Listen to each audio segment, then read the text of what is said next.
This bomber should never have flown again. A B-17 over Nazi-occupied Europe, 4 engines roaring into a cold gray dawn as a young crew climbs aboard, joking quietly to hide the fear they all feel. At briefing, they learn the truth, deep into enemy territory, straight through heavy flak and fighters, and as they lift off from the English airfield, the formation climbs into a sky that already feels hostile. Crossing the coast, black flak bursts bloom all around them, the fortress shuddering as the crew snaps into action at their guns, eyes straining through frost-rimmed windows for the first sign of enemy fighters. Then a blinding flash, a flak shell slams into the tail, killing the tail gunner instantly, tearing away a huge section of the rear fuselage so violently that daylight suddenly gapes where solid metal used to be.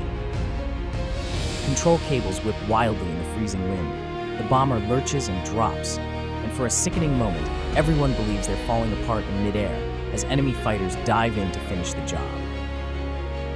Raked by cannon and machine gun fire, with oxygen and fuel lines severed, the crew hears the order they never expected. The pilot will not make them bail out because one man is too badly wounded to ever reach the door. Instead, gripping a barely responsive yoke, the pilot discovers he can still nudge the crippled fortress by throttle alone, carefully feeding power to one engine, easing off another, balancing the shattered tail like a tightrope act in the sky.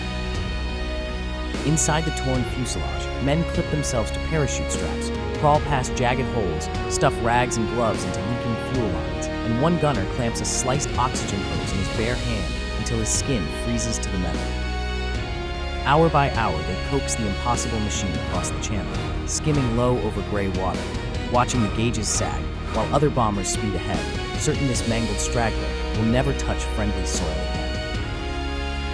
At last, the airfield rises ahead.